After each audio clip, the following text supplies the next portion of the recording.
Well, this is a surprise. The nice kind? Get out. Legions. I want to go to bed. Maybe in a few years.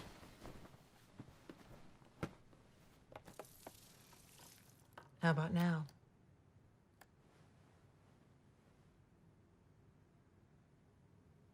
I prefer the real. Rogel Dawn. I said the real. Rogel Dawn. I said the real. Rogel Dawn.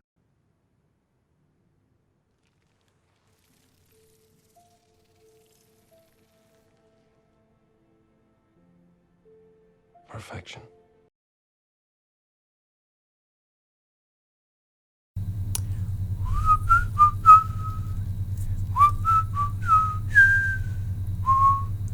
Oh, we're live.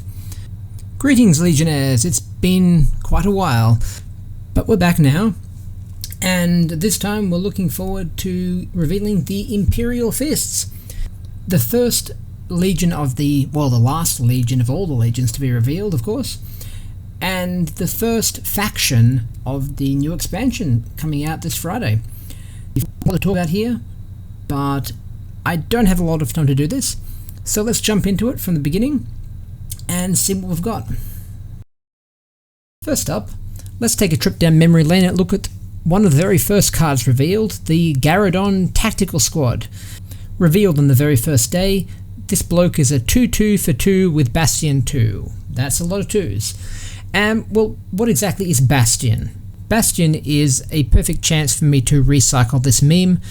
Bastion is an extra health pool like Survivor, but not nearly as good. If you take damage from any source apart from combat damage received when you are attacking with this troop,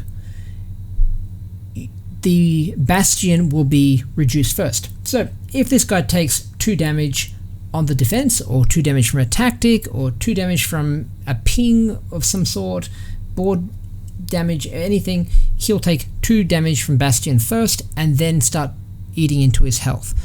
But it will overflow. It's not like Survivor where you'll get a second chance to live. No. If this guy takes 4 damage, he's just straight up dead. If he takes 3, he's left on 1 HP. So, that's Bastion. It's an extra health pool, but not if you attack with it, forcing you to play very reactively. I mean, almost any troop will kill this guy if he attacks into him. So, that completely negates his Bastion bonus, and a 2-2 with no other, but 2-2 for 2 energy with no other extra benefit is unplayable. You can't play that against all the 2-3 for 2s or the 3-2s for, it can't be done. It won't even kill Dewback. Dewback himself will laugh at the thing. So why would you play this? And to be honest, you probably wouldn't. It's probably no card you include in your deck. And thanks to my first reveal, you don't have to. This is Alexis Pollux. Alexis Pollux is the rare warlord for the Imperial Fists, and obviously 2 attack, 30 HP, as all rare warlords do have, but his ability put in play a Garradon squad for 2 energy. So we see a lot of these kind of warlords. The warlord who puts in basically the basic infantry unit for their faction, well, a starters unit, just like reminds me of Zahariel, who just came out for Defenders of Caliban, who puts in play the basic Astartes unit for the Defenders, and he's fairly playable. Admittedly, initiative low on Alexis, that's gonna hurt, and no one particularly likes the low initiative warlords. Well, to me, the low initiative on such an not obviously powerful warlord indicates to me that maybe it's even an advantage to try and get the counterattack. That's my first thought here. I mean, there's nothing about him that's like, whoa, generating a troop. That's something we've never seen before. It's so strong, better give him low initiative to balance him. No, maybe it's to make it an advantage of sorts? I don't know. Maybe I'm being optimistic. Maybe I'm just trying to read too much into this. Maybe he will not be playable at all because low initiative and low health is not a good combination either, by the way. But it bears thinking about. We'll see. I'm not writing him off just yet. In fact, I still, as I said, think he might be playable. Now, what's the point of all this Bastion and stuff? I mean, we've so far seen they've got a lot of Bastion troops, they've got a lot of ways to put multiple troops in with a single card, or copy troops, or play several defensive structures even. But what's the point? We've seen a little bit of this so far, but if you're going to have such an unreactive playstyle, which basically involves sitting there and not attacking, what's the point of even having a troop on the table? Because if you're going to lose your Bastion by attacking, you need it there for some reason, right? And that's got to be some kind of payoff for it. We've seen a few of these so far. We saw a troop that gets +1 for every single troop you already have in play. We've seen some that are okay, their outflank effect. It gets cheaper for every troop you have in play. So there's some kind of payoff cards there already, and I'm going to show another one, which is very bad. Let's be honest straight up here. This is Void Maneuver, and yeah, for 4 energy, stun 1 random enemy for every troop you control. Okay, for starters, random, not great. 4 energy for, well, technically you could be stunning up to 6, but you know what else can do that? There's a card called Silent Death. 3 energy and stuns any undamaged enemies, which, yes, sometimes that will not hit many, but you will usually hit the big beaters that just came down that you need to take an extra turn to take care of. Yeah, it's usually going to get them, right? So you can usually rely on a target for it. Not to mention other great stuns like the Lambda Thunderhawk, which for a single energy more will hit 3 targets that you choose, basically, and also deal 4 damage for a single point of energy more than this. Yeah, that's... But, and let's look at the fact that if you have no troops on the board, this is just a blank piece of cardboard. It says nothing. You would play it and nothing would happen. It doesn't even stun one for your Warlord. I mean, I even think they might have made a mistake and they meant to put for every unit. Maybe. Because, yeah, I mean, I know you don't want to... Stun's very powerful, of course, and you don't want to overdo it.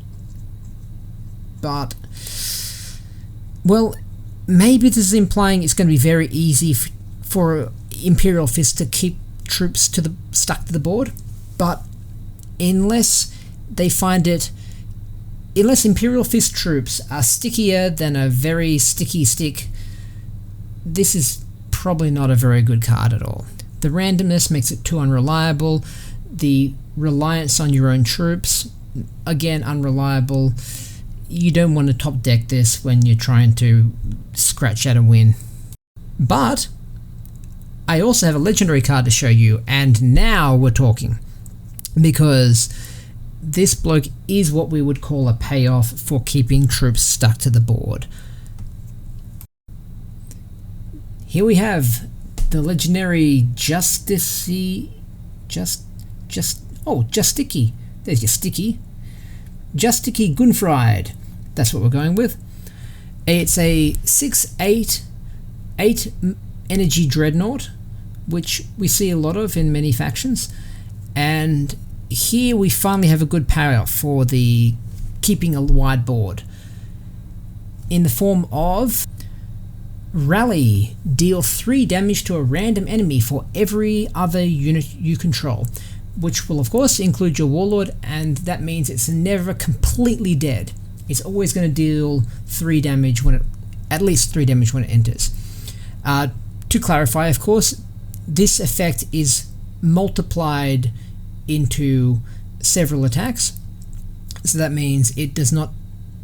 It means that it will repeat and copy the effect for every other unit you control. So let's say you have 4 units, it'll deal 3, then 3, then 3, and each time choosing a random target, which is much more effective, of course, than just doing a giant blob of damage to a single target, and also means it won't be... It can hit the Warlord multiple times.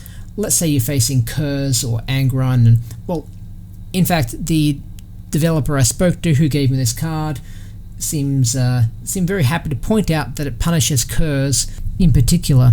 So maybe the dev team have a few anti-Nightlord supporters on there. But yes, any lone Warlord sitting there by themselves, I mean, it's not random. If they're the only thing on the board, they're taking X times 3 damage. So yeah, like, it's a decent body to start off with, and the fact that it's coming in with a rally ability, hey, it gives you a payoff for building up a board and just having those troops that are going to sit around with Bastion and not attacking. It could... looking at some of the other reveals we've seen, I can see it quite possible you might be able to put this guy down and just machine gun away the opponent's board or deal a huge chunk to their face or something. Looking forward to it, in fact. Anyhow, that's my favourite reveal of the set.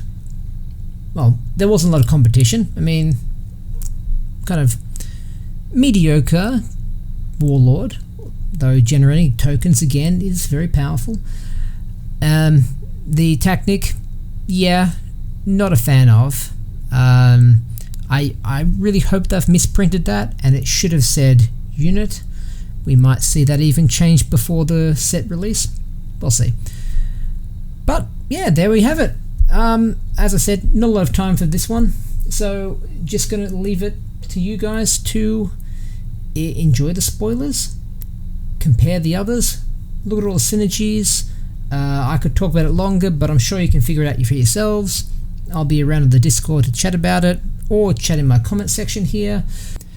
And until then, get hyped until Friday. I mean, I'm really liking the look of them.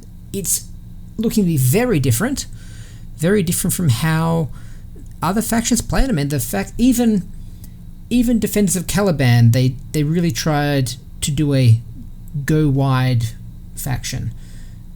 But even then, they're looking to be active and be on the attack. Whereas here with the Imperial Fist, you put down your troop and you forget about it basically until you put your payoff later. We'll see how it works out. It's going to be a very different way of play, and hopefully they hit the balance just right. That said, I'll catch you all on Friday, my friends. Have a great one.